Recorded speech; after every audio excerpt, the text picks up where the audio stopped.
నమస్తే, welcome to four sights TV. Medak జిల్లా పాపన్నపేట మండలంలోని ప్రసిద్ధ పుణ్యక్షేత్రం ఏడుపాయల వనదుర్గా మాతా జాతర ప్రారంభమైంది. మహాశివరాత్రిని పురస్కరించుకుని ఎమ్మెల్యే డాక్టర్ మైనంపల్లి రోహితరావు ఈ జాతరను ప్రారంభించారు. వేద పండితులు, పాలక మండలి సభ్యులు పూర్ణ కుంభంతో ఎమ్మెల్యే దంపతులకు ఘన స్వాగతం పలికారు. ప్రభుత్వం తరపున దుర్గమ్మ తల్లికి ఎమ్మెల్యే దంపతులు, కలెక్టర్ రాహుల్ రాజ్ దంపతులు పట్టు వస్త్రాలు సమర్పించారు.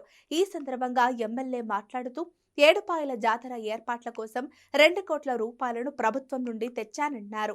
కనీ విని ఎరుగని రీతిలో జాతర ఏర్పాట్లు చేశామని మెదక్ ఎమ్మెల్యే డాక్టర్ మైనంపల్లి రోహిత్రావు అన్నారు. 3 రోజుల పాటు భక్తులకు ఇబ్బందులు తలెత్తకుండా జాతర విజయవంతం చేయాలన్నారు. భక్తులందరికీ మహాశివరాత్రి శుభాకాంక్షలు తెలిపారు. మల్కాజ్గిరి మాజీ ఎమ్మెల్యే మైనంపల్లి హనుమంతరావు హాజరై ప్రత్యేక పూజలు చేశారు.